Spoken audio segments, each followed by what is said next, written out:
Unacceptable fringe.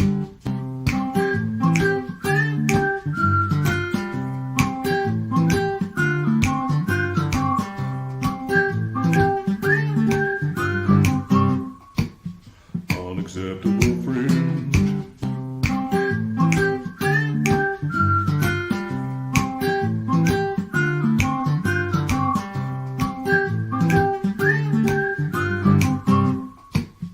Unacceptable fringe.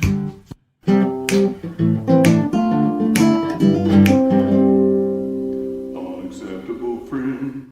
What's up, ladies and gentlemen? Welcome back to the Fringe. I hope you're all doing well. Welcome to Friday Night Fringe here on the stream. Boy, what a night it's going to be. I have a confession to make before we start the stream. I've actually come down with the flu. So I don't know how long the stream's going to go for tonight, but I'm drugged. I'm ready to go. It's been a rough week. I had to pre-film all of my videos on the fly this week. I've been out of commission since Wednesday. I was debating what to do tonight or what was going to happen in terms of live streams. But you know what, ladies and gentlemen, the show must go on. And I love chatting with my community. So I wanted to drop in and make sure that we get tonight's live stream ongoing. So the show must go on. Everybody chime in. Let's do our usual roll call. Let me know where you're from. Let's see if we can get one person from every province in the country. Let's get on with it, catch up with the chat. Here we go. Blackface Son of Castro is always the first in here. Welcome into the stream. Best wishes from the Secret Castro bunker in Annapolis Valley, Nova Scotia. Welcome into the stream. Great to see you. Tammy Robinson's here. Great to see you here, Tammy. Stinger 007 coming in as well. How you doing? Welcome into the stream. Drunken Cooking. Derek is awesome. You're awesome. And thank you for coming into the stream tonight. It's great to see you. Tammy's coming in from Perth, Ontario.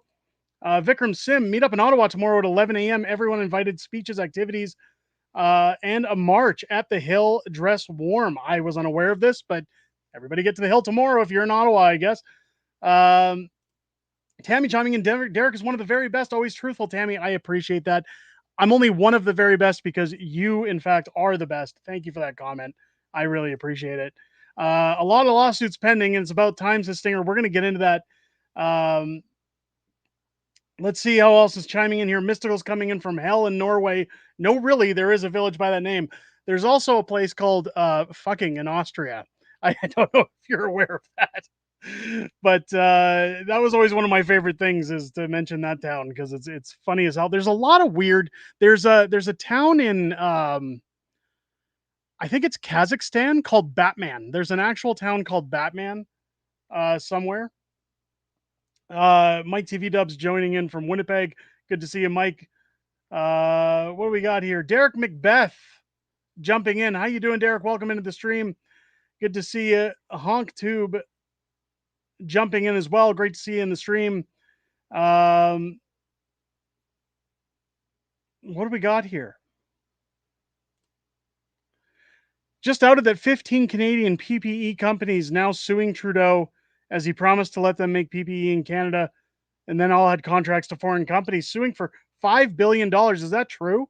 Tammy, if you know who's reporting on that, I don't know if it'll let you post a link in here, but just drop that in the chat. Let's see if we can get that going. JCP coming in. Derek for Calgary's next mayor. I appreciate that. Welcome into the stream. Derek is on drugs. I'm on a little bit of drugs, but that's okay. I got to find a way to get through this.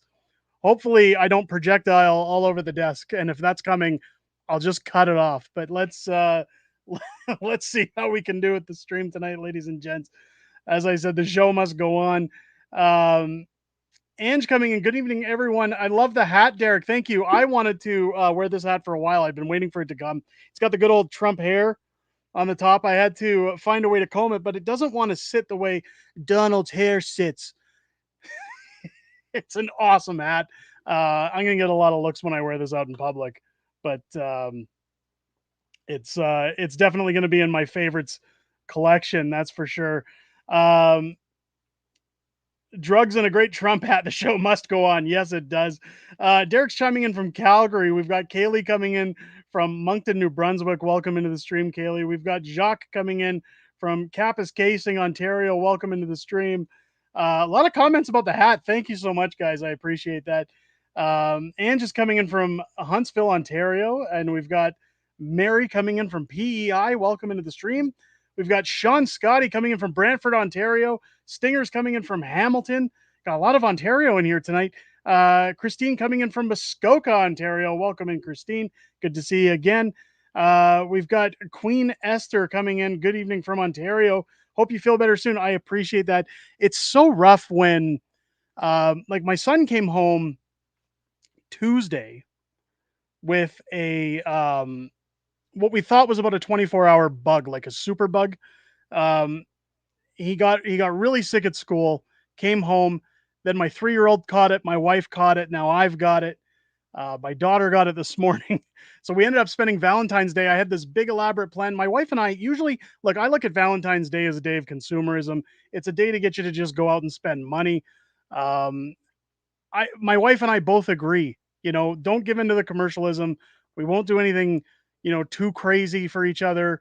And then this year I decided, you know what? I want to set an example for my kids.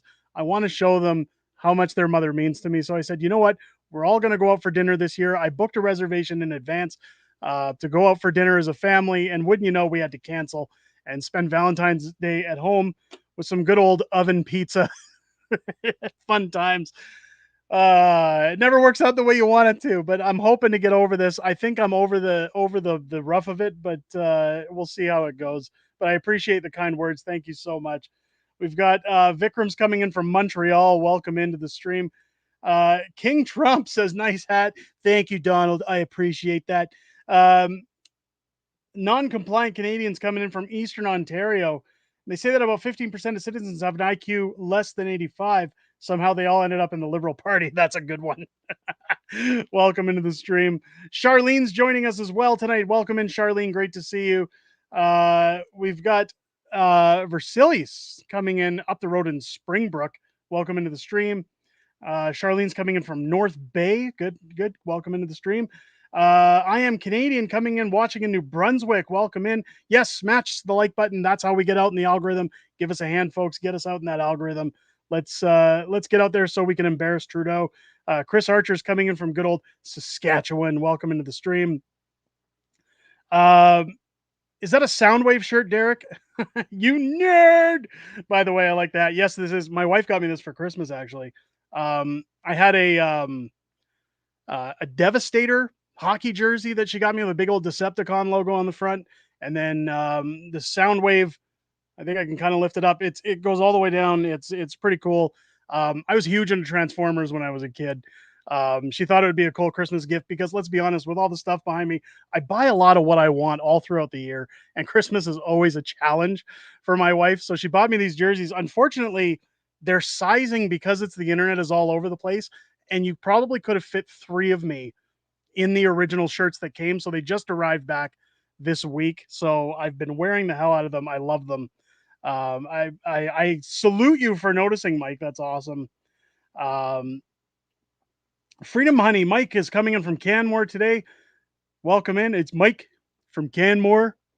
I don't know if you guys get the old Air Farce joke there, but welcome in, Mike. Good to see you. Chicken soup, hot tea, and lots of vitamin F. There, welcome into the stream, Raven. Good to see you. I've been doing water with a little bit of salt in it, courtesy of Master of Snatch, and NyQuil so I can sleep. Unfortunately, I haven't been able to do soup. I haven't been able to keep anything down for like 3 days, so it's mostly dry toast.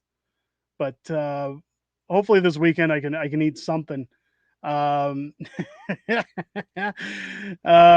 we going? I gotta get caught up in the chat here, guys. I'm gonna have to skip a lot of the roll call. I appreciate everybody chiming in. I'm sorry, you guys come in so quickly with the comments. It's hard to get caught up sometimes and get everybody in there.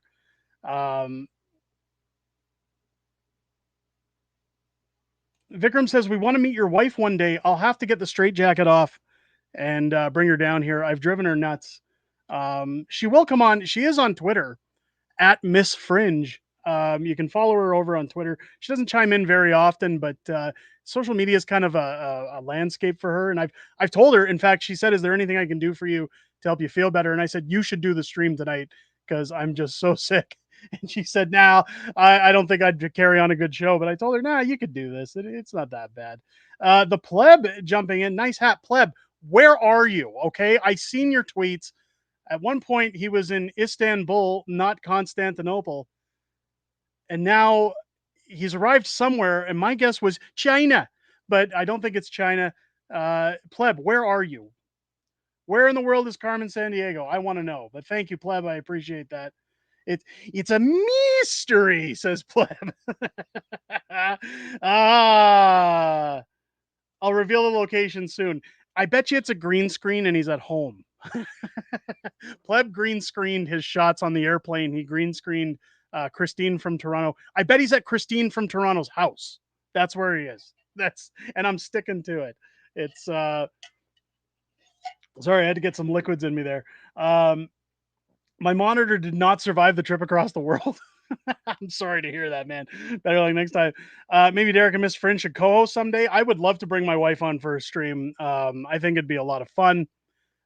Maybe we'll do that. Maybe we'll do that at the 25,000 mark. Maybe I'll see if we can. Because speaking of subscribers, guys, we're pumping out almost 1,000 new subscribers every 3 to 4 days. I was going to announce 18,000 tonight, but we just hit 19,000 and we're on our way to 20. So if you haven't subscribed yet, make sure to hit that subscription button, join the channel, and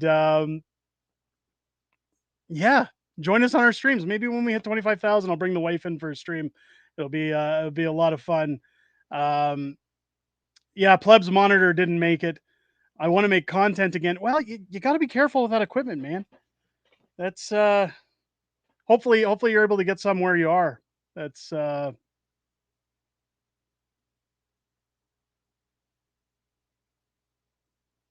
send you a link in the DMs for what?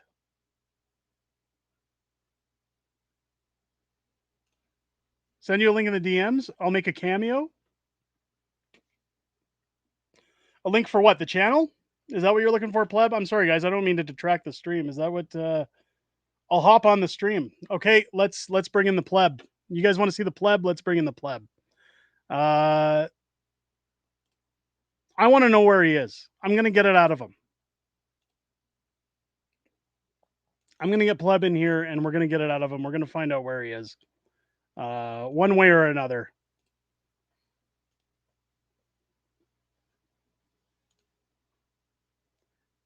And this way, I'm not detracting from you guys. Let me get my old headphones on.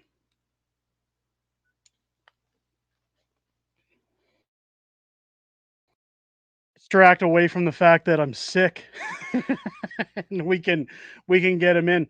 I sure hope if pleb's going to come into the house that he at least posts a link on his Twitter that we're live, so that he can bring some of his audience over here. I'd like to see if we can get this stream up to at least 300 people. But let's see what's going on. Let's get caught up. CB saying pleb is going to be in the house. Well, surprise, surprise. The pleb is in the house. Pleb. I said I was going to appear. How's everyone doing? Everybody's good. How are you, man? I'm good, man. I'm good. Where I am right now. I can't disclose it. It's a mystery, but it's really hot. I have a bandana on. It's very hot out here. And yeah, I'm in a faraway land, farther than Ukraine to be exact. Is it North Korea? Are you going to North Korea to ask Kim Jong-un if he wants to link up with Justin Trudeau? I am not going to North Korea. Fuck, man. I'm right above pardon my language. Sorry for the swearing. I'm right above a flight. Man, planes are literally right above my building. That's wild. I will be back in 6 weeks. I decided Thailand. No, it's pretty close. Pretty close. Oh, okay. I am a wild guy. Okay. All right. I have this freedom now as a YouTuber. You know, back in November, I quit my job to make content, and it gave me this freedom, right? Like where I could literally make videos wherever I want. So back in December, I decided, F it, I'm going to go to the Dominican for a month. And 72 hours ago, I decided, fuck it, I'm going to Asia on 48 hours notice. And I booked a plane ticket. So I'm in Asia. I'm not going to say where yet. But yeah, 48 hours before my flight, I booked a flight and I'm like, let's go to Asia, man. Let's do it. Hong Kong. Why not? Guess Hong Kong then. Pardon me? Hong Kong? Did you go to Hong Kong? Is that where you are? I will not go. No, I'm not in China. No? I'm not in China. No. I won't go to China, man. I've been told Hong Kong's nice, but look at these buildings behind me. Maybe that'll give you a guess. But yes, I am 12 hours away right now. Sorry, I'm 12-hour time zone difference. So right now it is 10:15 in the morning. I'm jet lagged. I'm still destroyed. And yeah, I'm literally CB says you're in Vietnam, and Mike is saying Singapore. Singapore? I can't afford Singapore. I'm way too poor for Singapore, okay? Singapore is too expensive. One of the most expensive places you could go in Asia. Good stuff. That man. in Hong Kong. But I got to tell you, not that it's a competition, but I noticed this week you've surpassed Clyde on YouTube. And you're on your way. You've done 130,000 in less than you've gone over 100 in less than a couple weeks. Like, you're just shooting up there, man. When I got back from vacation from the Dominican Republic, my work trip, whatever vacation, I doubled my channel size in like 1 month. So I went from like 60,000 to like 134,000 in like a month. But you want to know what the truth is, Derek? And I'll give you some advice. It's and you're actually doing it, so I'm giving you useless advice. Maybe this will be for other people. But I uploaded every single day. When I got back from vacation, I'm like, okay. Someone in my comments was like, "Pleb, you quit your videos and you're not even uploading every day." And I'm like, you know what? They're fucking right. I'm a lazy piece of shit. So I got home and I started uploading every single day, and the account just exploded. Same day, every time, boom. So yeah, good, I mean, passing. Yeah, thank you, man. Like passing Clyde Do Nothing was not exactly like a big accomplishment. We're gonna try to get, it's Clyde Do Nothing. We're coming for Mr. Sunshine. He's next. You watching this, Sunshine? You're next, Sunshine. This reminds me of like you remember the 80s when it was like Friday night Slam Fest or whatever on wrestling? This reminds me of like a wrestling pro. Oh, I'm coming for you, Sunshine. Coming for you, brother. No, I don't even care about the numbers, bro. I really don't care about other YouTubers. I don't look at other people's channels. I don't ever look at what other people are doing. I just focus on making my content, and that's it. It just so happens that, Mr. Sunshine copies every story I put out. But other than that, I don't copy. I just find interesting stories and I make videos, man. Well, there we go. Well, look, I don't want to get into the drama. We're all in the same boat, so we should all... What happened with you and Clyde? Let's get into the drama. Why are you and Clyde? I'm not getting into drama on the stream. If you want to know what happened with me and Clyde, you can go ask him, and maybe he can finally do something and tell you. Clyde doesn't like me. Clyde hates my guts for whatever reason. Clyde hates everybody lately, so it's yeah, it's unfortunate. He doesn't like me, so there's that. At least Mr. Sunshine, I'm kidding around with Sunshine. Like, he's all right. He congratulated me when I hit 100K. He sent me a text, said congrats on 100K. So I got love for Sunshine. Sunshine's a combat. I got love for Sunshine. In this community, it's always best to try and stay out of the drama as much as possible, but it's tough sometimes. But I try not to have beef with anybody if I can help it. But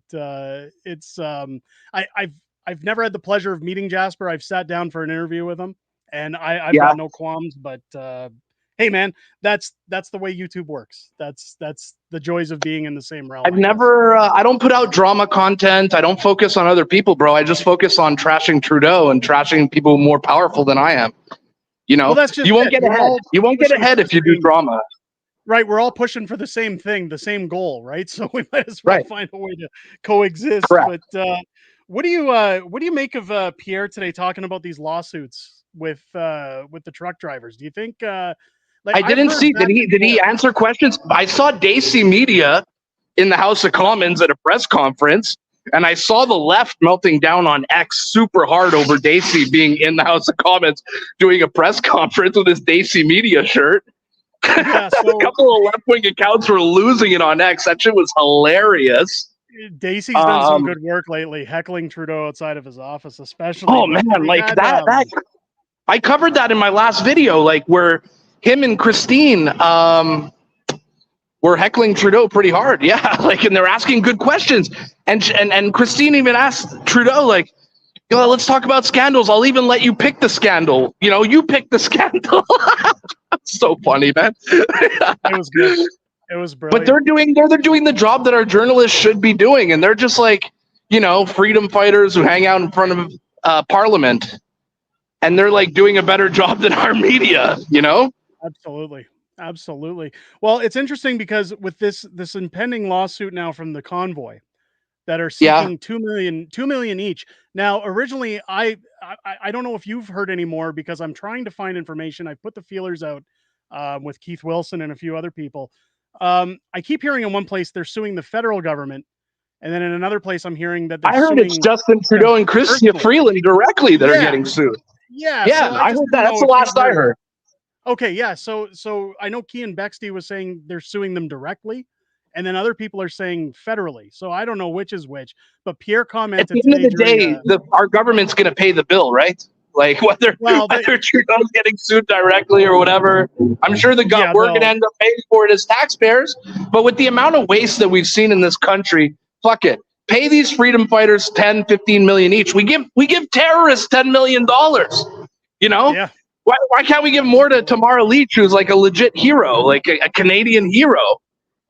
Well, and that's one thing I've Canada. She not only did she go to jail for what happened, she was in solitary for weeks before being allowed out, and then roped back to Ottawa after taking a photo with somebody. Like the government has abused her far more beyond what I think $2 million is worth. But $2 million is a joke. It's a joke. It's a joke, man. Like give them 15 million each. They saved our country. Where would our country be without the Freedom Convoy right now? Had those truckers not gone to Ottawa, where would we be right now? Absolutely. Well, we'd be in the toilet. It's scary. It's scary to think about it. I'm a firm believer that we wouldn't have seen the end of lockdown measures if they hadn't have gone to Ottawa. Like it would have got worse. We may still be in them.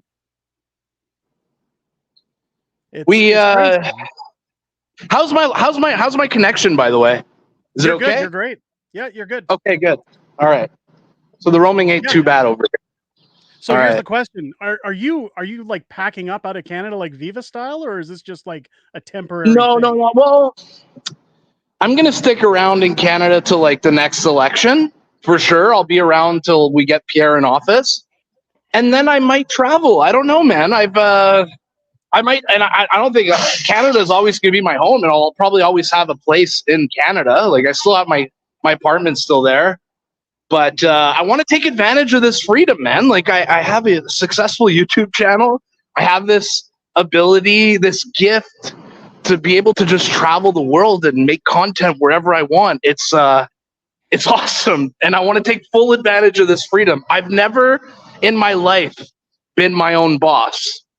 And now with YouTube, I'm finally my own boss. It's incredible. I've always worked for somebody, and fuck it, man. Like life's expensive in Canada. Why don't I just get on a plane and hop country to country and continue doing what I'm doing, man? Like, especially in the winter.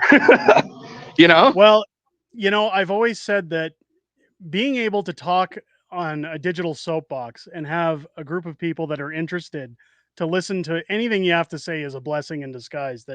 That anybody, like I've always said for myself, anybody who wants to listen to what I have to say, I can't believe people want to, spend 1 minute of their day here, let alone multiple. Right. So yes, I'm feel grateful the for same everything way. we get from. Yeah. So everything we get from this platform is fantastic. But dude, I'm a retard. Part of my language. I hope we don't get demonetized, but I'm a retard. Like I'm not like super smart. I'm just a blue collar guy who hates liberals. Okay. And I hate everything the left represents. I have a deep disgust for the left. Okay. And I'm like a hardworking blue collar guy. And the fact that people want to hear about my opinions on politics is hilarious to me. I can't believe that I have an audience.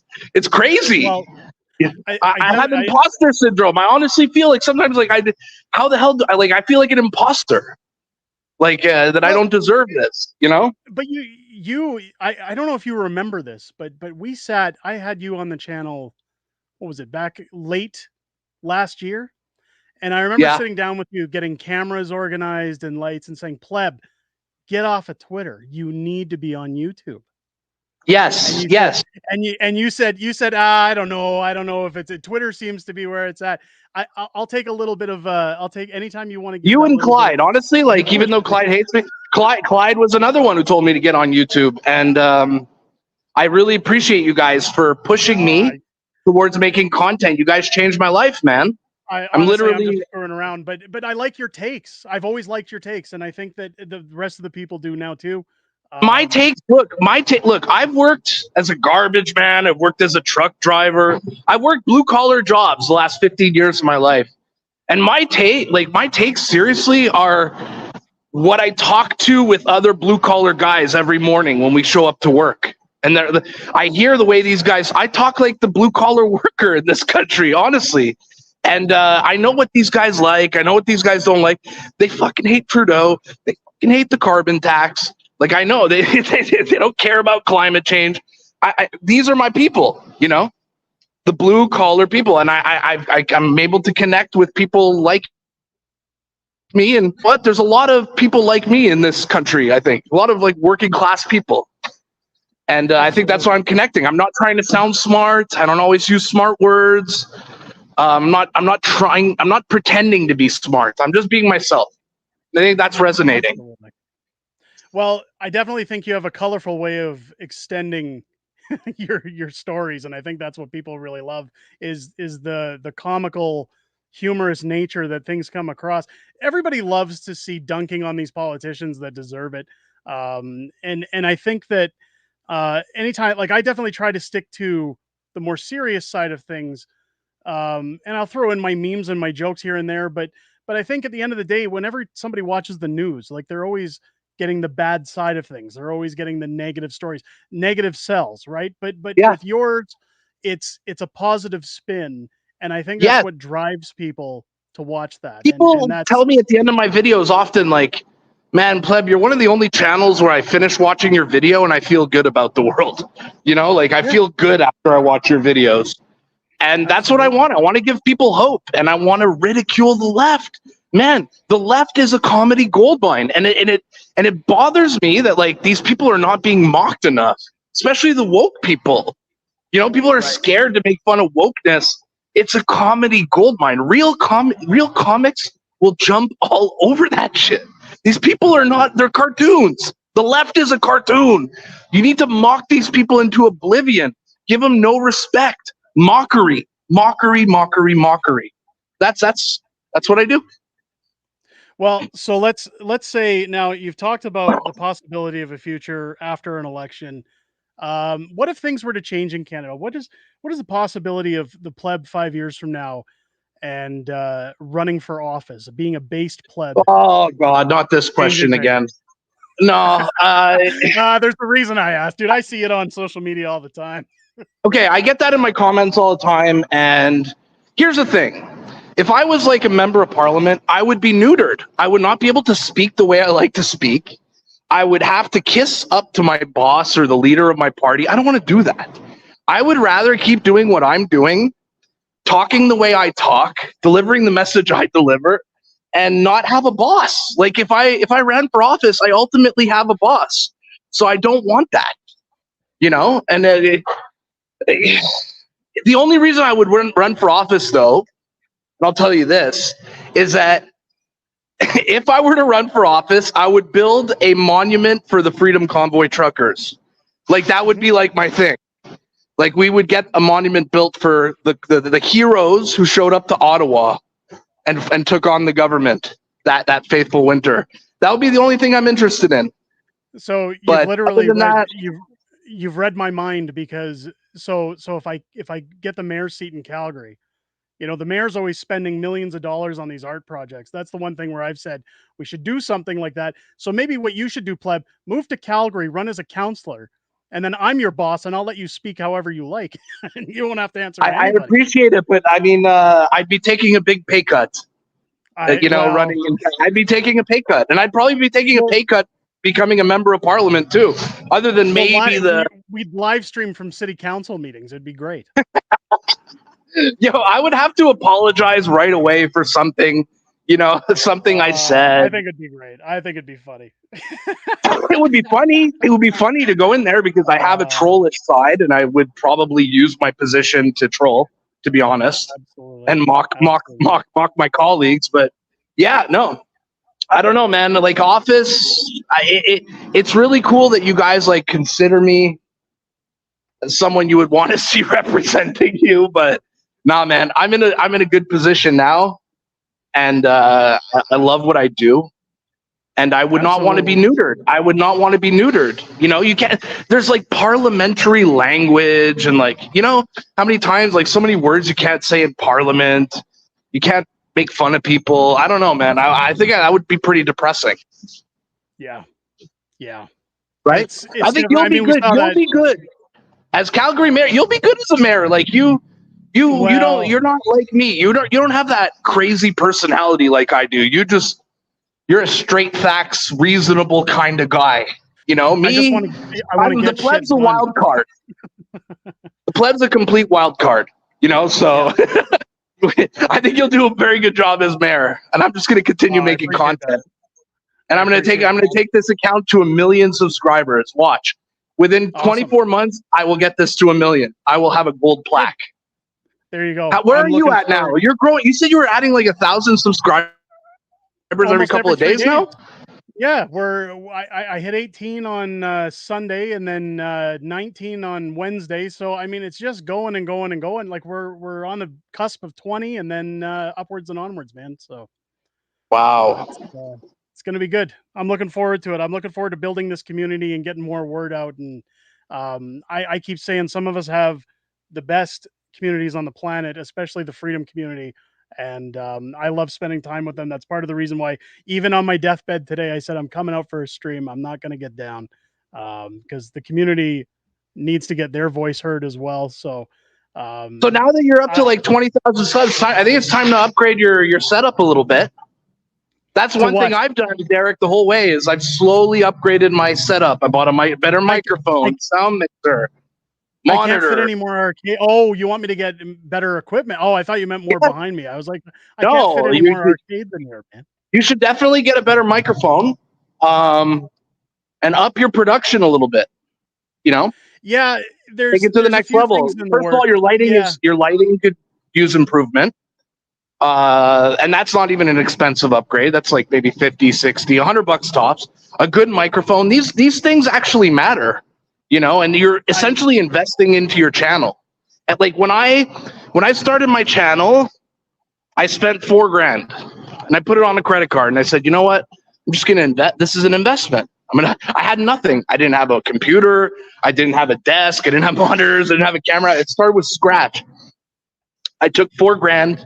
I invested it in myself, and it was the greatest investment I ever made. And then 6 months after, the channel starts growing, and I invested in. I went and dropped another $1,500 on audio equipment. I'm like, I'm always going to try to up and up and up and up and up until it's as professional as it can be.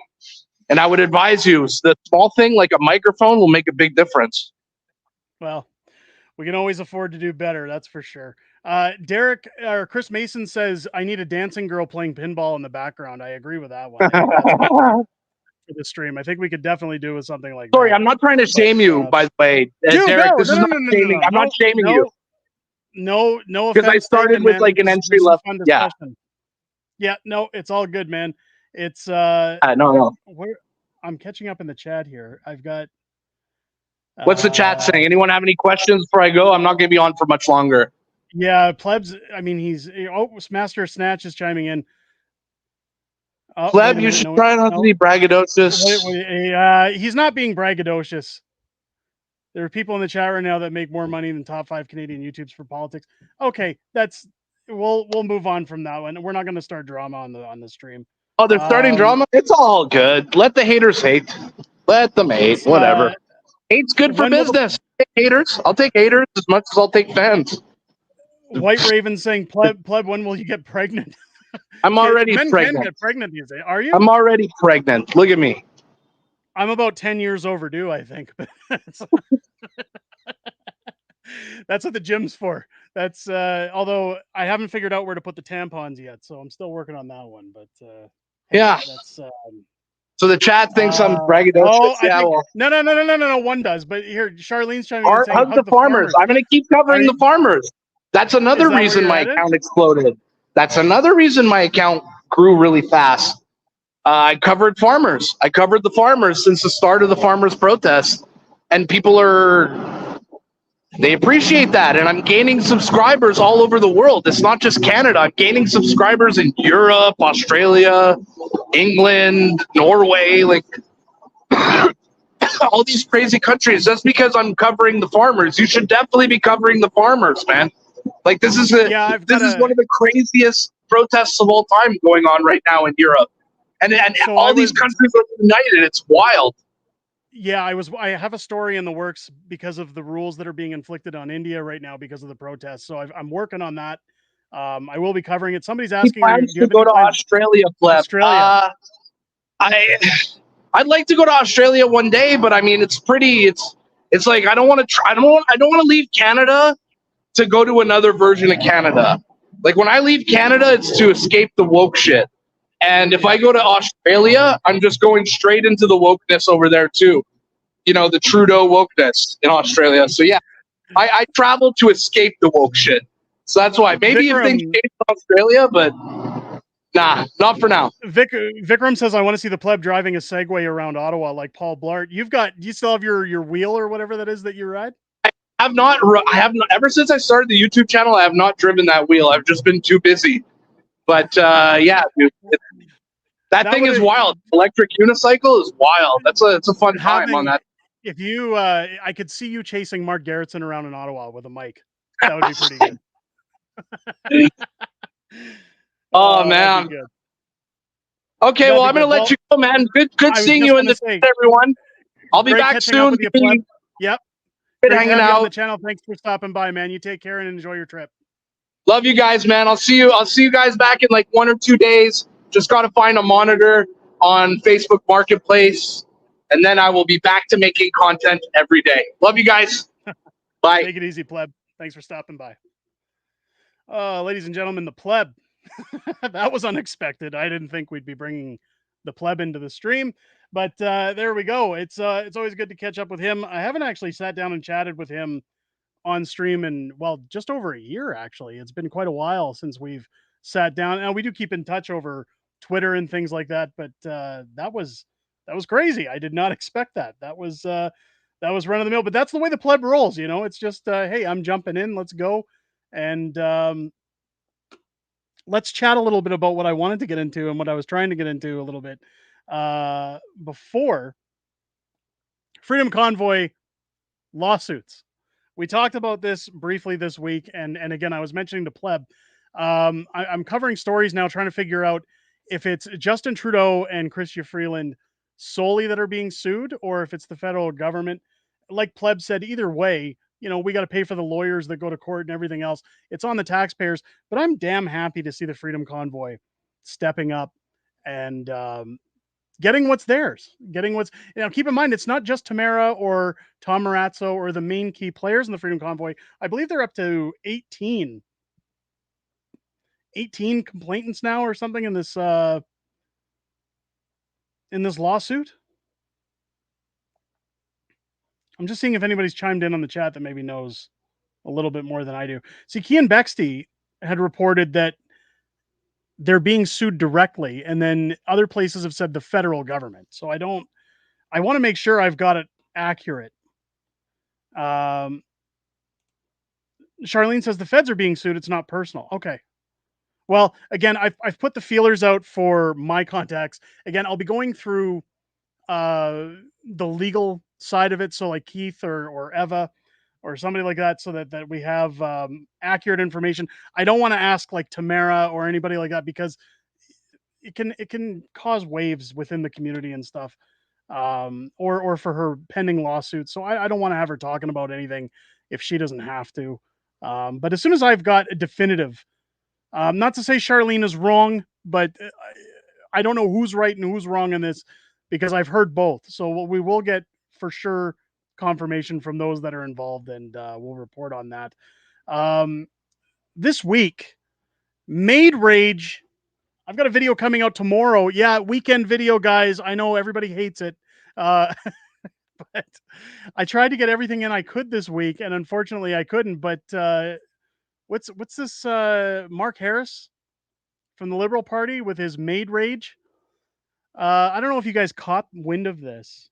Mark Harris was asked about safeguards that are in place for those with a desire to move forward with things like medical assistance in death. Now, they were talking about this as a result of um, uh, the plans, I guess, the halted plans to bring in an exemption for medical assistance in death as of St. Patrick's Day this year. Now, it's pushed back to 2027. Why it hasn't been canceled is beyond me. If you're pushing it back as far as 2027, um, you might as well just cancel it altogether. But when he was questioned about it, Mark lost his shit and had a little rage issue. I've got a video covering that tomorrow. I'm excited to talk about it, saying that parliamentarians, how dare you accuse us of not valuing life? What about everything you've done to us over the last couple of years? I mean, I would say you don't value people's lives.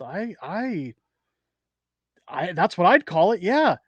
Sean saying, "Man, did he lose it?" Yeah, he did, and it's laughable. But I've also got another side to that story that I want to talk about in that video. So make sure to keep your eyes open tomorrow. That video will be dropping. Um, I'm gonna drop a video on Monday, but usually, like, I try to do about 2 videos a day. Monday, because it's a holiday, I'll only be dropping one video. So keep your eyes out for that one as well. Usually, I don't upload on holidays, but I'll put it out there for anybody who wants to tune into the channel or anybody who's around this year on Monday, so that everybody's got their chance to watch content. And it's also because there's just so much coming up right now. It's hard because YouTube actually punishes you if you put too many videos up at once. So I've tried to stick it to 2, possibly 3 videos a day if something big happens. But even when you put up 3 videos a day, YouTube can really come down hard on you. So they'll push you out of the algorithm. They'll limit what's being seen by people. So when it comes time to getting all these videos out, I'm either late to the party or I upload as often as possible. Um, so I'll definitely have a single video out on Monday at least, and I'll keep you guys in the loop to that. I'm trying to think about what else we had to talk about tonight, because I got so distracted by the pleb being in here. Danielle Smith this week as well. No distraction there. Danielle Smith shooting down Dominion voting machines and saying that they'll never be seen in Alberta. And that even though we had voting tabulating machines counting early votes this year or this last year in the Alberta election, they weren't connected to a network. Now, it's interesting that she says that, because I remember when I went to vote and cast my ballot for Danielle, I had a lot of questions for the people that were running the machines, which was, what is happening with these machines? How do I know that my vote is being counted? How am I sure that my vote is going to the right place? And the people working there seemed very upset that I was asking those questions, because they know, even, election fraud, right? It's But Danielle, of course, saying that they have to keep papers, they have to keep receipts for everything, so that should anything be questioned, they can do recounts and they can have hard paperwork to support those ballots. However, she has said that we've always done paper, we've always done in-person ballots, we've always done manual counting. That's the way it's going to stay in Alberta. I think more provinces should follow suit, because the more that we see them shutting down these new methods of control, and that's what it all is. It's control to run the elections how you see fit. We've seen it in Calgary with failed woke mayor Jody Gondek being installed in Calgary mayor. And before I get onto that, I just want to take a minute to acknowledge Dan put through a $2 super chat earlier and I missed it. I apologize. Between Derek and the Pleb Powerhouse collab, there we go. Thank you so much, Dan, for that. I do appreciate it very, very much, especially today, struggling through this flu.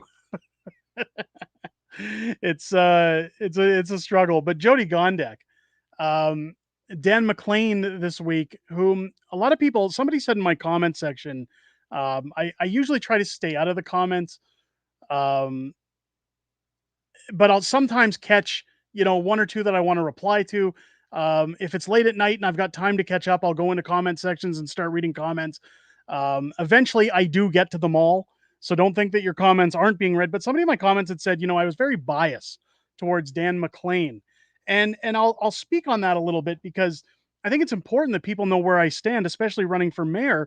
That the problem with Dan McLean that I have is that I've once said that we're very like-minded. We have similar ideas in terms of the faults of Jody Gondek and the horrible policies she's bringing into Calgary, and the fact that she put through such a large property tax increase of 8% versus the initial 2 to 3 that was initially discussed. Um, I thought we had similar ideas, and I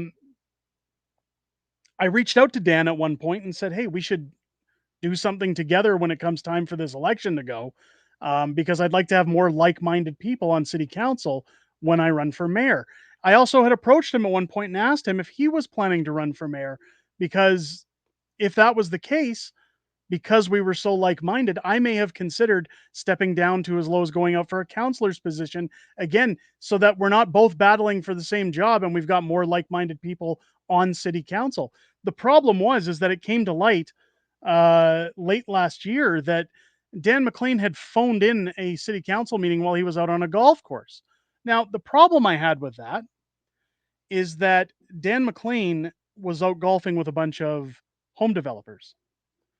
And we all remember Dave Bronconnier when he was the mayor of Calgary. If you don't live in Calgary, Dave Bronconnier was a developer who became mayor, and he spent his entire tenure handing out contracts to his buddies and those that would benefit from from any work that needed to be done in Calgary. He did a poor job of managing the city. He torpedoed the Ring Road project. That Nenshi had to go back and offer more money to the Indigenous in order to get that road built. Um, and the problem with Dan McLean isn't that he would make a bad mayor. The problem is that the people he associates with tell me that if people were to vote for Dan McLean for a mayor's position, you're just going to get more of the same old boys. The whole reason I'm running for mayor is because I'm not a politician and I'm not geared towards being a politician. Much like Pleb said earlier when he was on here, I'd be filtered. I wouldn't be able to talk my opinion, be myself. I'm running because I beg to differ. I plan to speak my mind when I'm in council.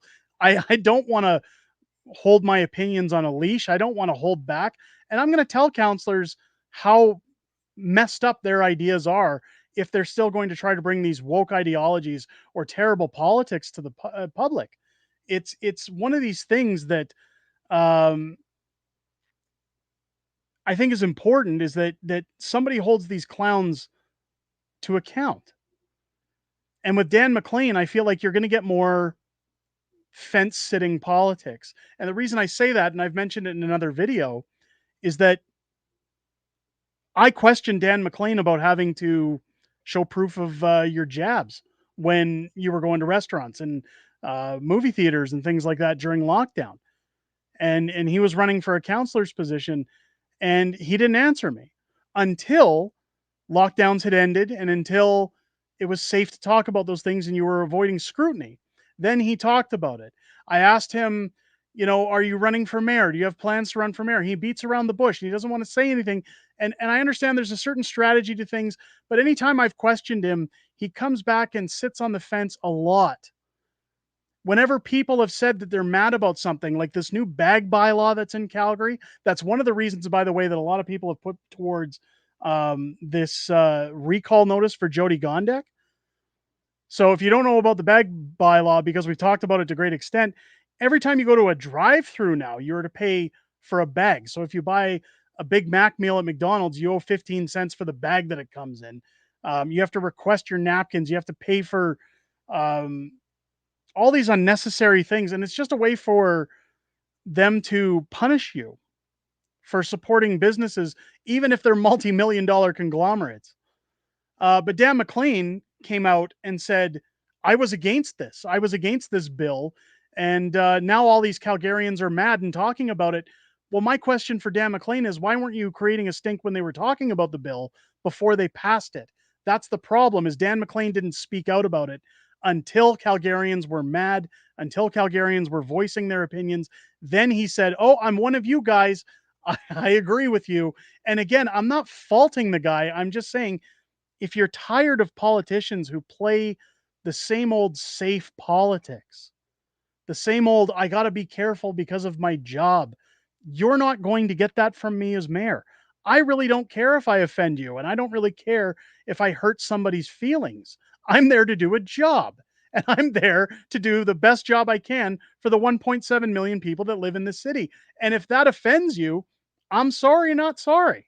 That's that's how it's going to work. I don't think any of these counselors who want to hide their opinions, who don't want to stand behind their convictions, deserve to sit in a council chair, let alone run for a position of mayor. I think it should be that way in politics all the time. You have to speak your mind. People need to know the truth, and they need to know where you stand on a platform, because they know what they're voting for at that point. None of these shenanigans of wolf in sheep's clothing, right? Like, we can't keep going down this path. And that's the whole reason, again, I've thrown my hat into the ring, is because I sat for years saying, maybe next election we'll get somebody worth voting. So for now, I got to vote for which side of the devil I want. I don't want to vote for this person, but they're better than the other choice. No more elections like that. We need to start having candidates where it's, forget all those other guys. I like this person. That's how elections should run. And I'll tell you one thing, if politicians don't start holding up to their promises, they should lose their job.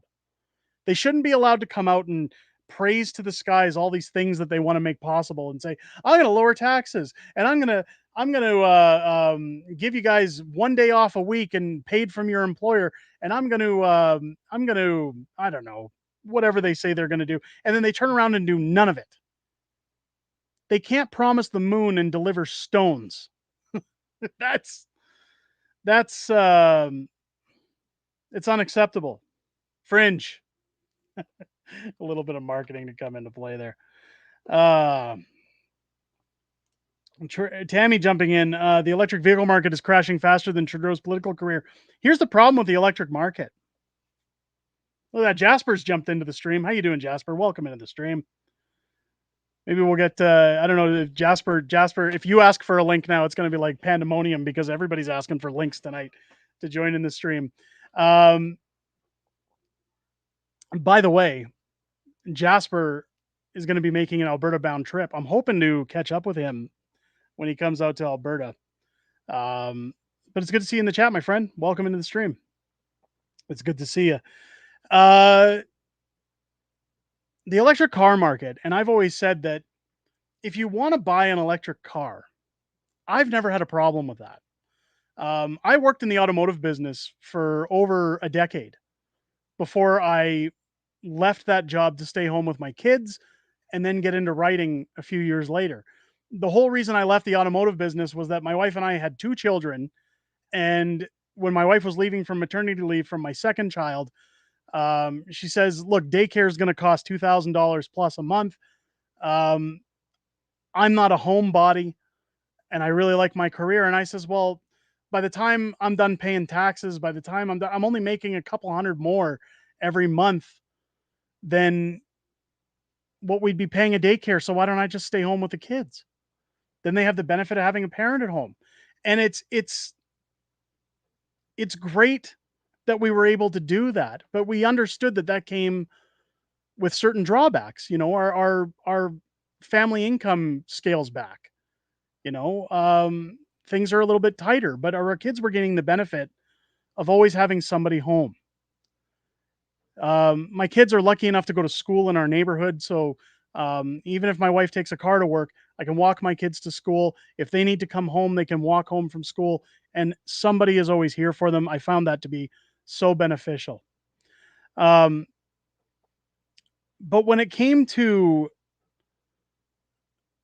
vehicles, when I was in the business, I used to talk to people about electric cars, and I remember the Chevrolet Volt was coming into the market, and a lot of people were saying, electric this and electric that. It's all just hippies, huffing their farts.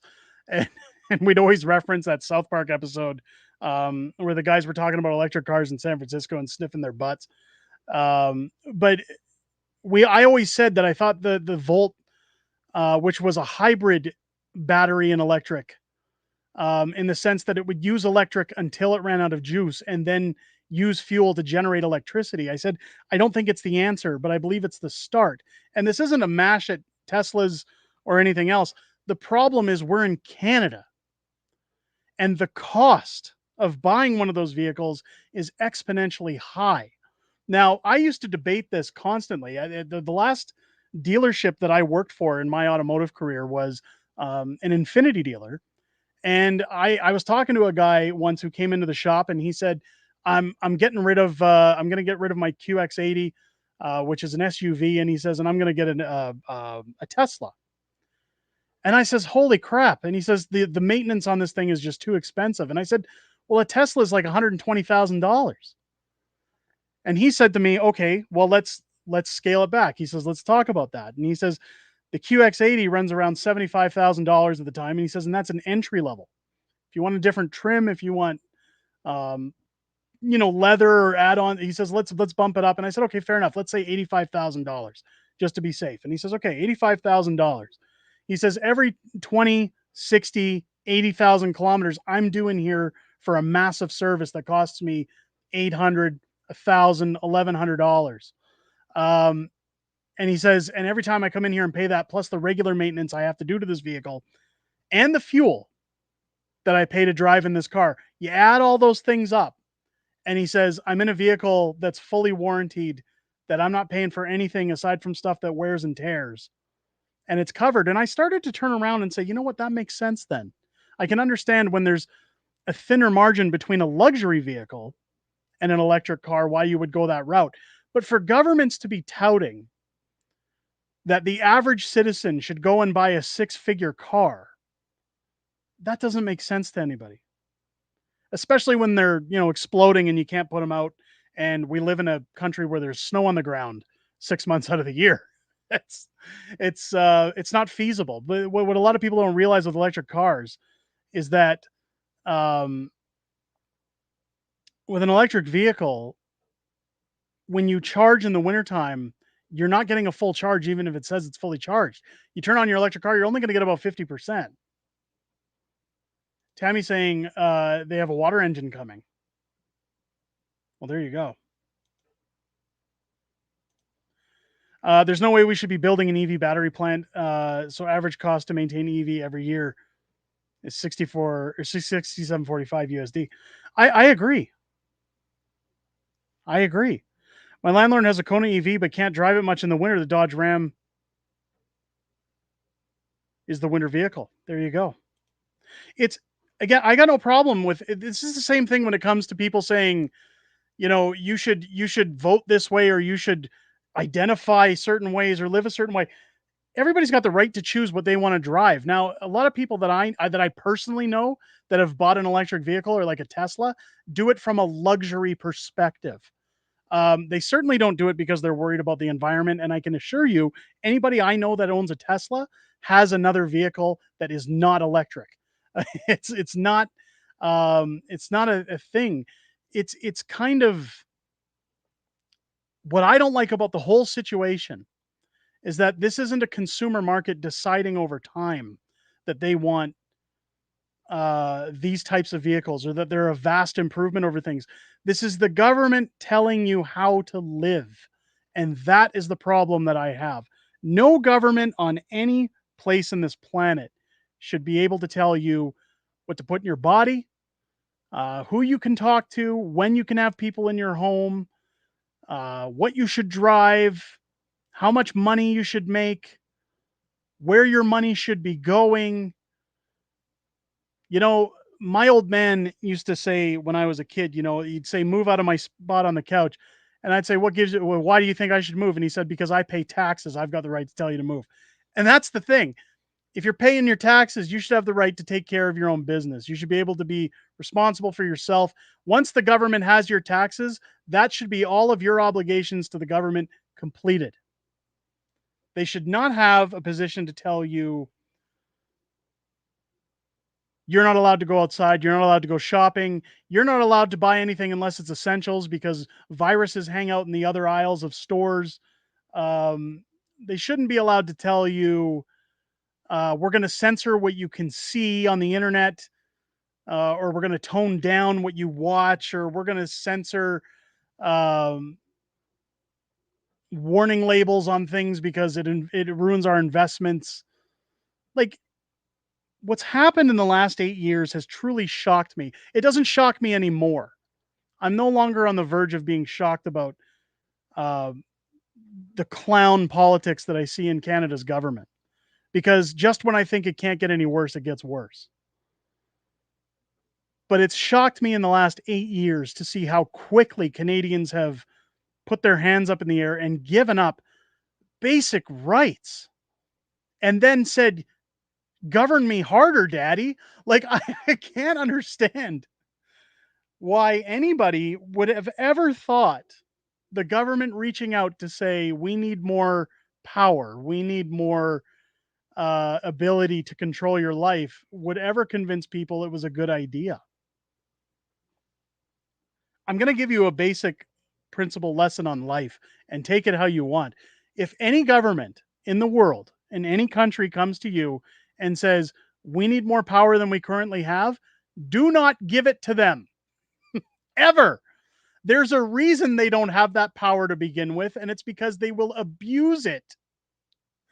Much like we saw Trudeau do with the Emergency Act, just like we've seen him do with just about every law.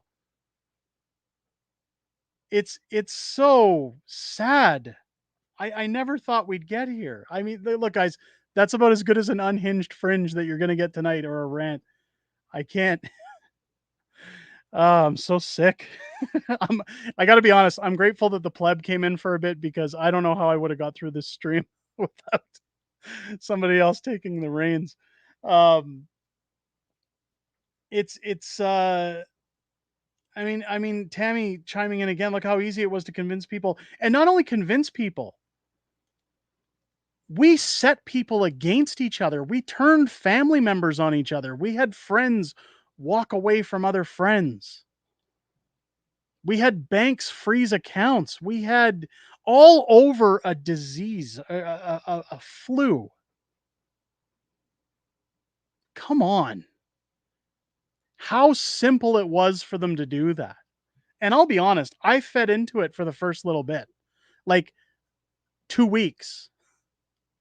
I think I've told the story before that I was on my way to Manitoba to visit family on the 17th of March in 2020.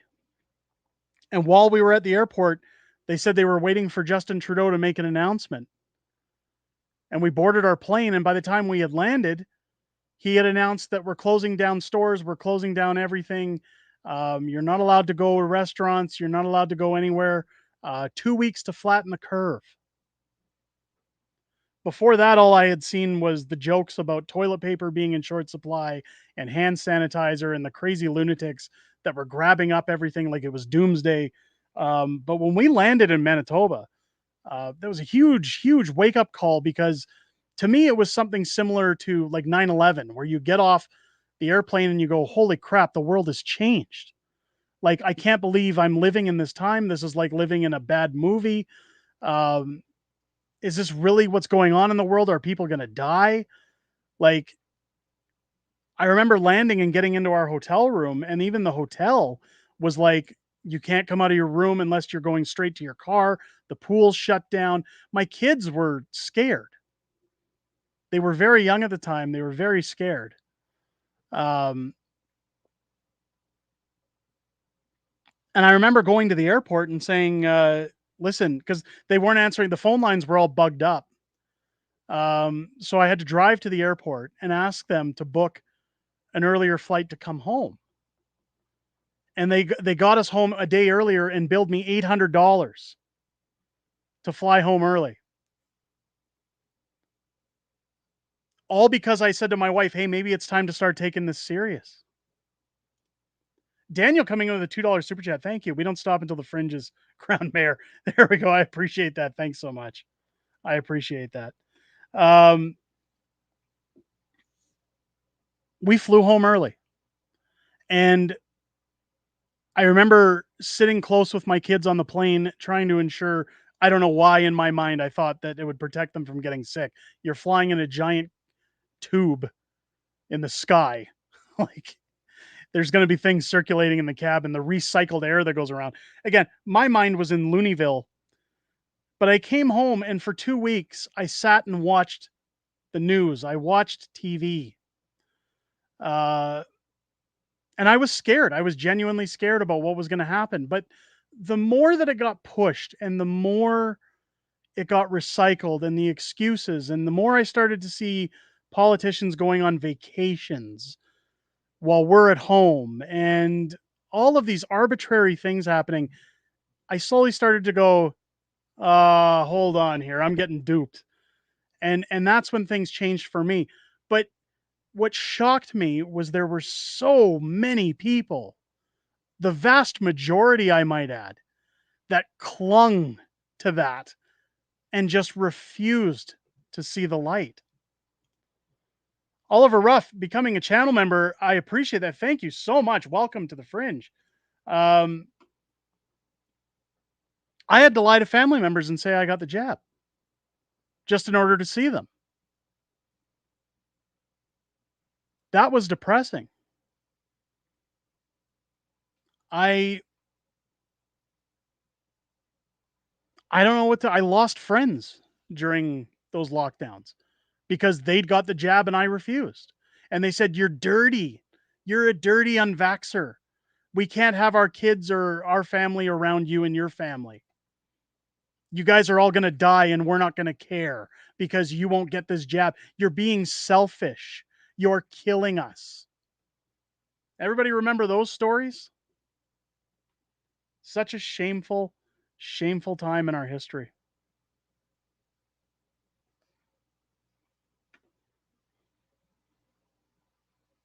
You lied to your family? Yes. Yes. I had to. I had to because my kids weren't seeing their grandfather. My father was a baby boomer area child, and he's lived on the premise that you could trust the news, you could trust the government, that they have your best interests at heart. Um, and he didn't want to listen to anything that was going on. Anytime I would try to talk to him about my viewpoints, they would be shut down immediately. Now, granted, he was losing my mother to cancer while all that was going on, and he was scared as hell. So I won't hold it against him. And I don't hold it against him because I can't imagine what it's like to sit with your partner of almost 50 years and watch them die in a hospital bed where you have to cover up your face. We weren't allowed in the room. We weren't. I've talked about this a million times. But my father not only had to lose my mother, but he's in his late 60s running up and down stairs in his house for months on end, giving my mother hospice care because they couldn't send people to the house because of lockdown measures. He's getting pills, medications, water, food, all these things that are needed. Um, Administering blood pressure readings for hospitals and all these things. He was worn out. He was beaten down and defeated. And it killed him because during that time, my mother fought to get chemo. We knew that mesothelioma was a death sentence. But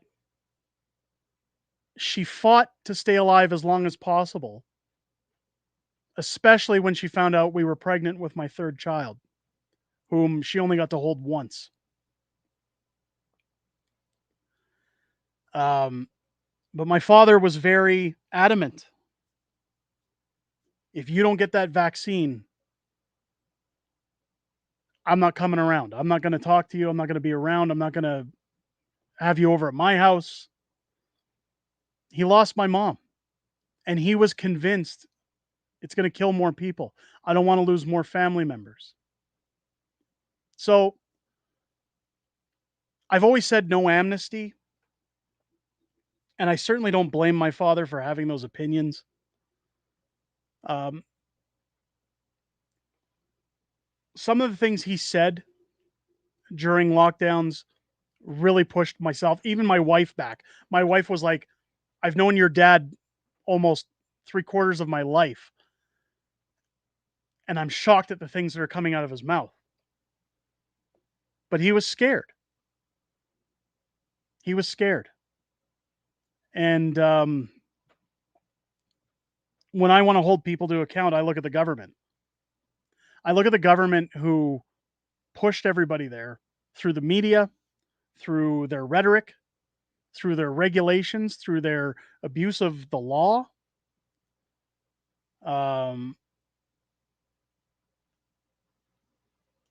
like your blonde hair. This isn't my blonde hair. This is part of the hat. I should take these headphones off now that Pleb's not here anymore. Because I don't need them. This is supposed to be Donald Trump hair, but it doesn't comb the way Donald combs his hair. Okay. But it's I'd love to be able to sue the government. I would love to be able to sue the government for what they put my family through.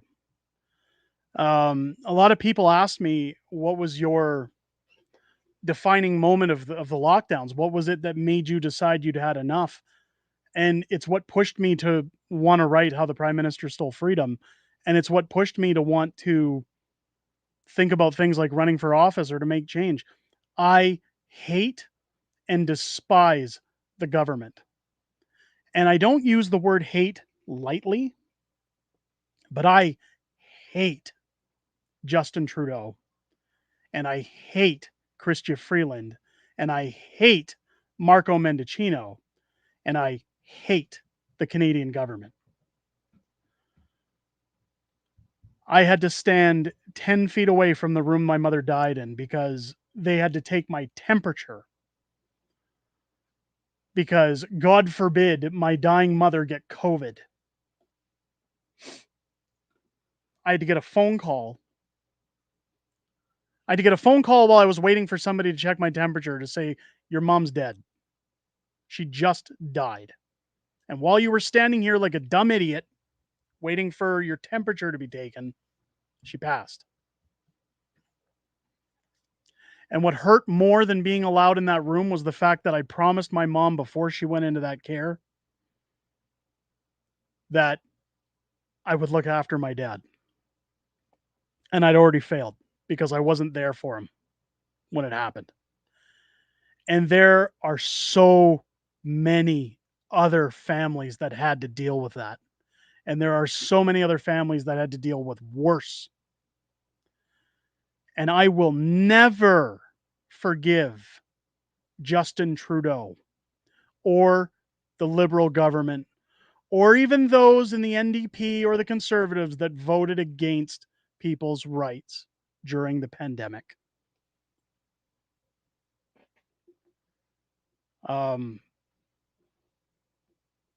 There is no amnesty for time that I'll never get back, time that other people won't get back with their families.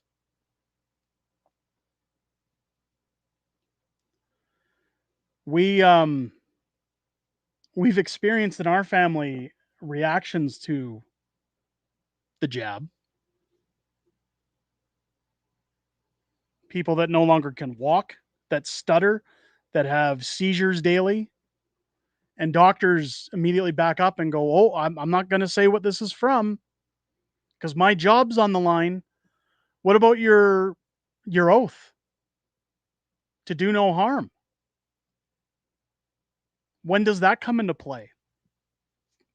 You know, YouTube and all these companies that censor you when you talk about these things.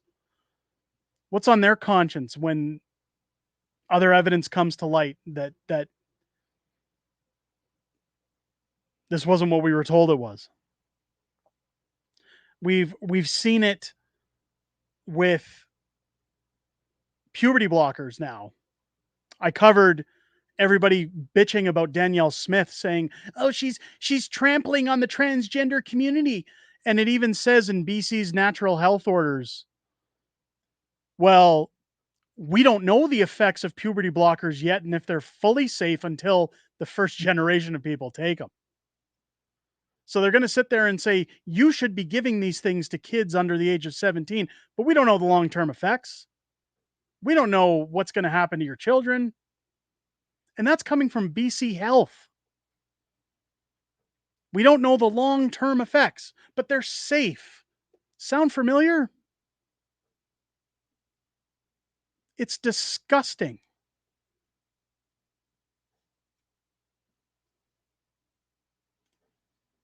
They all need to pay. And they should all be thrown in jail for what they did to people. That's where I've seen Pierre Poilievre talking about um, the new lawsuits from the Freedom Convoy. He was questioned. I mentioned this to the pleb when he was on earlier.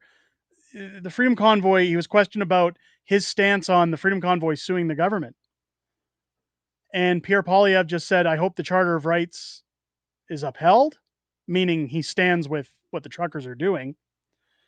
But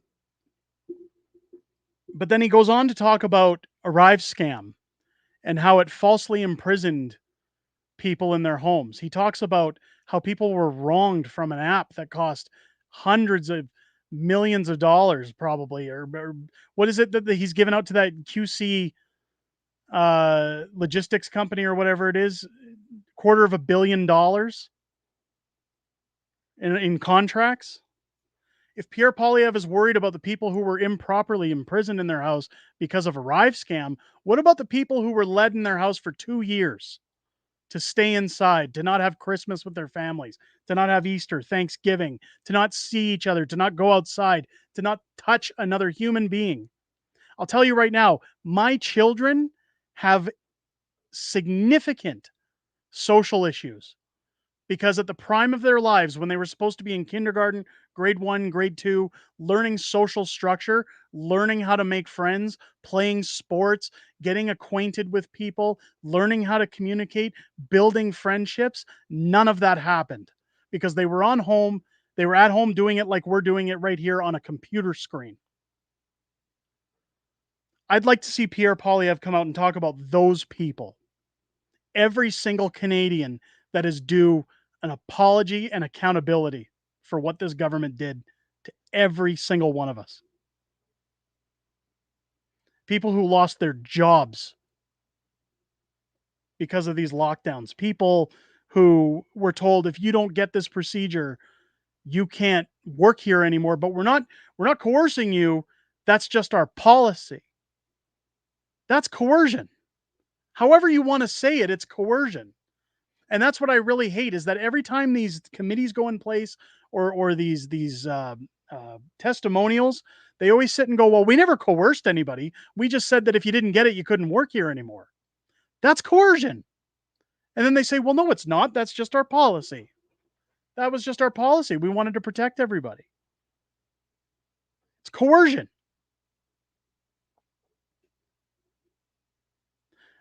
My illustrator's father, the man who wrote my theme song that we play before stream, was fired from his job as a peace officer because he refused the jab. Because he said, I'm not taking something that I know nothing about and putting it in my body. And he was fired. And he was dragged through the mud. And he almost lost everything he had because he stood up for his beliefs. And I'm so glad to know that he's okay now, that he's rebuilt, that he's gotten to a different career, that he's been able to move on from that horrible, horrible experience. It's a guy I've known half my life, and I'm very proud to call a friend. And those are the real friends that you need in your life, folks, are people who are willing to stand by their convictions, stand their ground, and stand behind their beliefs.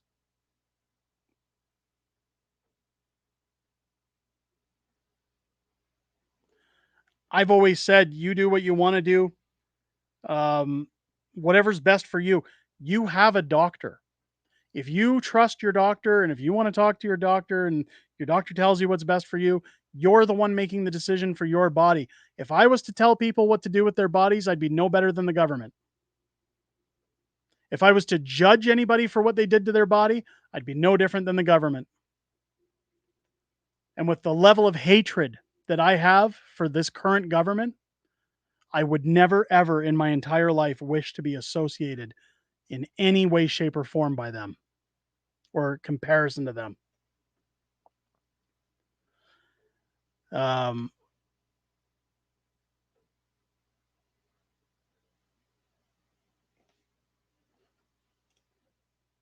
Ange says my husband got a 5-month unpaid suspension for refusing to get the jab. Said he'd do it again tomorrow. Well, good on him. Mike says you may be a soldier, but you're not a slave. Absolutely. You think that Trudeau may cancel the elections if anything happens for whatever reason to prevent Pierre? So here's the problem with that, and that's a good question. The problem with that is um, it's going to be very obvious like why he would try to he'd have to have a very good reason. You can't cancel an election unless there's a time of war, I believe. Um, there are parameters to canceling an election. Um, look, let's be honest. I'm not going to say he can't because we've seen him abuse every law in existence to man. Um, but I don't see it happening. I see him trying to get around it. I see him trying to do anything he can to stop the impending doom that is his career ending. But we're going to have an election, whether it's this spring or in 2025. And again, I've said it before, these guys are all in campaign mode. Pierre, you'll notice, and if you want to say there's going to be no election in the spring, um, go back 4 months, 4 months ago, like September area of last year, and watch news conferences, watch um, any kind of report from Pierre or Jugmeat, or even when Trudeau's talking, in comparison to now. Every time Pierre's talking right now, he sounds the same as he did during his leadership campaign. He always says, after 8 years of Trudeau, this is what we've got. There's fewer homes. There's this. There's the carbon tax. Let's bring it home. Let's axe the tax. He's in campaign mode. He's reminding everybody why he's running for prime minister. If an election wasn't until next year, do you think he'd be doing that? Jagmeet Singh, as much as I hate the guy, has said that he's going to break ties with the Liberals come March 1st if deals aren't reached. I think there's more rumblings that go on in the background than we know of, and that deal may be coming to an end. An election may be called by the spring. I think it's coming. All of them have a different rhetoric. You look at Trudeau hiring a rebranding consultant that starts bringing in words like MAGA and right-wing far MAGA politics. There's all these tactics that are being used right now aggressively. Pierre, again, when you see his interviews, how many times in the last 2 weeks has he shut down reporters and embarrassed them? Like severely. And talked back and started speaking his mind and being that whip that we saw a few years ago. He's bouncing back because he knows it's time to take a stand and he knows that the tables are turning. and an election is looming.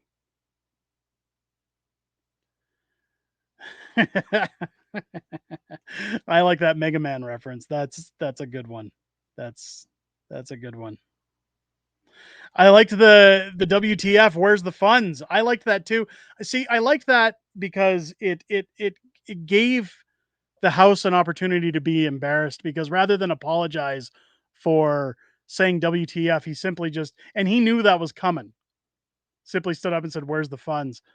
He won't break ties. Lip service. Jag needs a coward. Well, we'll see. Singh said today if he can't reach a deal on pharmacare, there's still things he'll work on with Trudeau. So I don't know if it's going to be that easy. I'm not saying that's going to be the straw that breaks the camel's back. You never know what deals the Conservatives could wave in front of the NDP to get them to break their ties. Don't forget that polling numbers are in the Conservatives' favor heavily right now. And what the NDP are going to have to decide is this the end of their ride? Are they going to die out? Or do they want to leech onto another party and try to survive? And I think as the numbers get stronger for Pierre and as things continue to dwindle for Trudeau, they're going to have a very key decision to make. And if they drown things out to a 2025 election, they're all going to lose their jobs. All of them. The pressure is going to be on.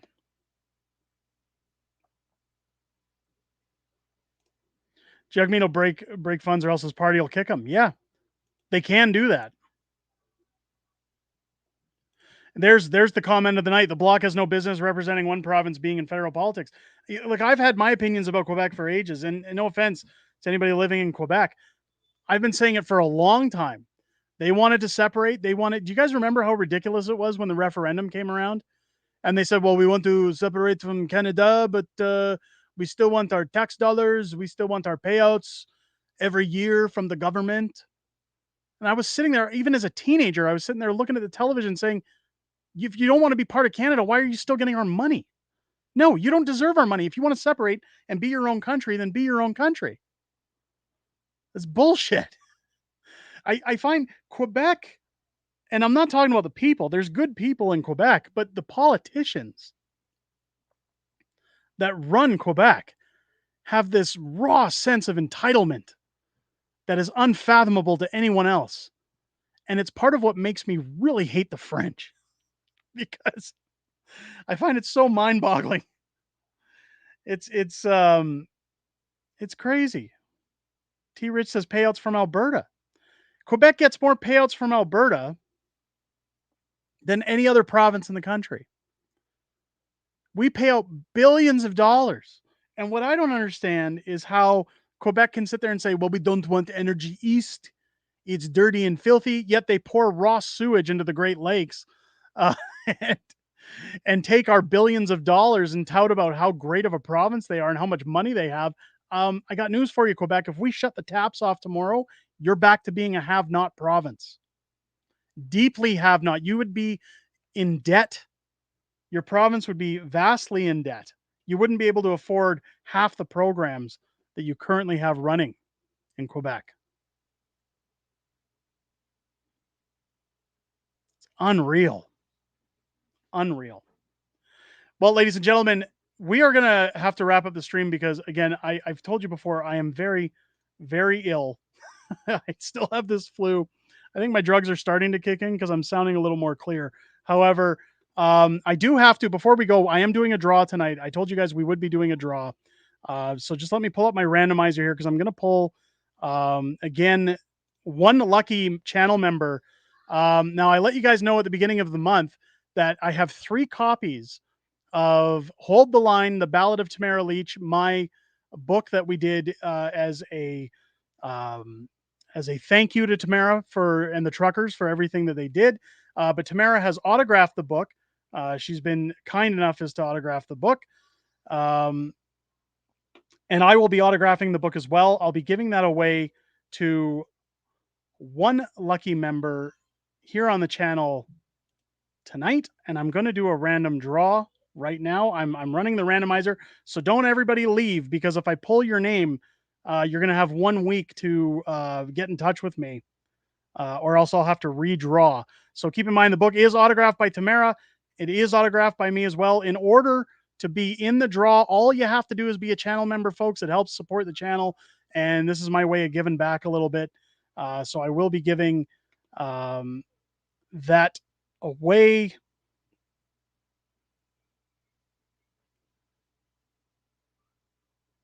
Okay, I'm running the randomizer now.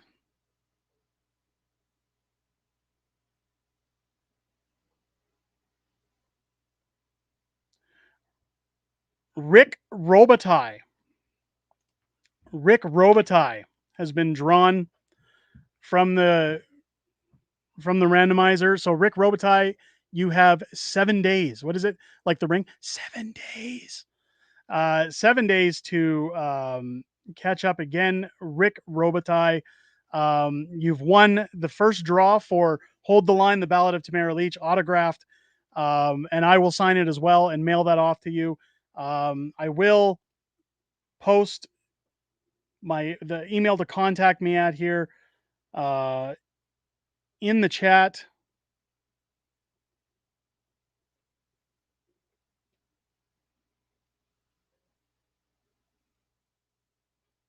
So unacceptfringeyt at youtube.com.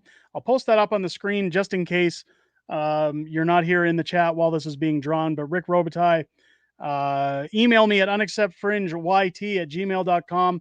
Send me your shipping information and I will get that out to you as soon as possible. And congratulations on winning that book. Again, Rick, if you haven't had a chance to get in touch with me by next week at this time, we'll redraw the book. Again, ladies and gentlemen, we still have 2 copies left to give away. If anybody wants to join on that and get their names into those draws, all you have to do again is become a channel member and your name is automatically entered. I will also be drawing for one of our limited edition t-shirts every month that comes out from Straight Goods Clothing. Chris has done a great job over there with our designs and our collection from Unacceptable Fringe. So make sure to join the channel as well, because again, in order to get drawn on those shirts, you must be a channel member. And again, winners of those will be contacted for their sizes and we'll ship those out. But ladies and gentlemen, I want to thank everybody who came out tonight to be a part of this stream, everybody who hung out. Thanks to the pleb for stopping by and chatting about wherever the hell he is in the world. And we look forward to hearing from him in the future. Thank you again to everybody who hung out in the chat and kept me alive during this terribly difficult stream. I hope you guys have a great weekend and enjoy the long weekend. Stay safe, stay healthy.